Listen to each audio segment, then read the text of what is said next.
Ça faisait quelque temps que j'étais bloqué dans le dilemme de faire ce que je veux sur le moment ou de faire ce qui marche. J'ai regardé des centaines de vidéos sur comment développer sa chaîne, comment avoir plus de vues, retenir son audience. Et récemment, YouTube a changé son interface, changé son algorithme, ce qui fait que c'est devenu beaucoup plus difficile de se faire connaître sur YouTube quand t'es un petit YouTuber. Alors ça m'a fait penser à cette phrase de Jim Carrey. Not the least of which was that you can fail at what you don't want, so you might as well take a chance on doing what you love.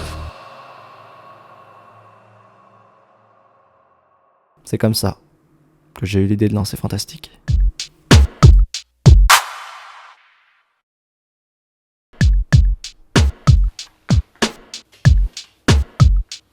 J'ai trouvé une idée de concept que j'ai envie de tester cette semaine et le principe, il est simple. Je me fixe un objectif en début de semaine. Mon but, c'est de le réaliser pendant les prochains jours. Mon objectif de la semaine, ça va être de recréer un clip de musique. Alors bien sûr, je suis pas musicien, je suis pas beatmaker, j'ai pas les connaissances pour créer de moi-même une musique. Donc, je vais pas créer l'instrumental, je vais simplement recopier une musique qui existe déjà. Donc pour ça, j'ai trouvé plusieurs étapes. Étape 1, trouver la musique. Par contre, si admettons, je fais une meilleure chanson que le chanteur de base, je préfère éviter d'avoir des problèmes, de préférence un chanteur ou une chanteuse morte. Je le pensais pas, mais l'étape 1 allait finalement être la plus compliquée, parce que j'ai été touché d'une soudaine remise en question. En fait, le principe de reproduire un clip de musique, si c'est full premier degré, ça peut être soit beau si c'est bien chanté, soit gênant si c'est vu comme quelqu'un qui croit bien chanter. Ou alors je prends une musique de Francky Vincent, ce sera marrant, mais j'ai pas envie de faire ça. Mais j'allais certainement pas reculer face au problème que cause cet objectif. En réalité, ça n'a fait qu'en rajouter un autre. Après ça, j'ai pas eu de difficulté à trouver une musique puisque j'en avais déjà une en tête qui était en plus simple dans les paroles et dans le clip. J'ai choisi d'interpréter Fly Me to the Moon de Frank Sinatra. On est à la Starac là? Pourquoi il parle comme ça? Étape 2, analyser le clip. Je peux pas faire tout et n'importe quoi en termes d'effets spéciaux et de budget. On va s'en tenir à un clip potable, à quelque chose de neutre.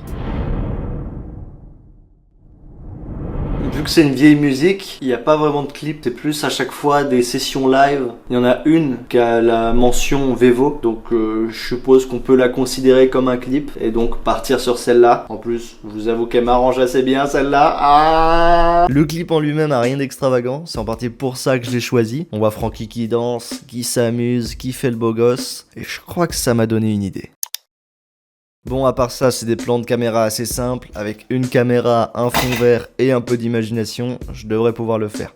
Étape 3, chanter la musique. Ça, c'est qui tout double. Soit je me découvre un vrai talent pour le chant, soit c'est ridicule et du coup ça en devient marrant. Donc, c'est gagnant-gagnant.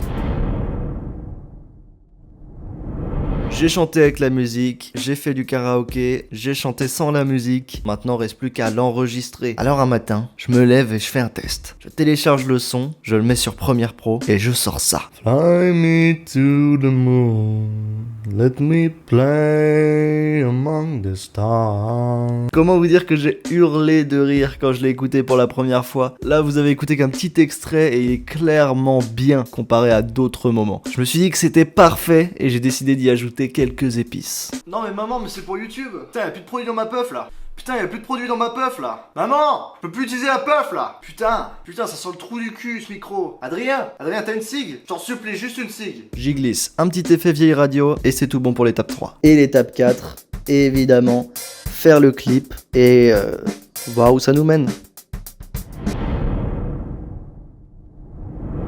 Bon, j'ai pas grand chose à vous montrer sur la façon dont j'ai fait le clip, mais en connaissant maintenant pourquoi et comment je l'ai fait, vous pouvez aller le revisionner, vous pouvez aussi aller vous abonner pour voir les prochaines vidéos. Je sais que cette vidéo-là était courte, je pensais qu'elle allait être plus longue, j'en suis sincèrement désolé. Au revoir et à la prochaine.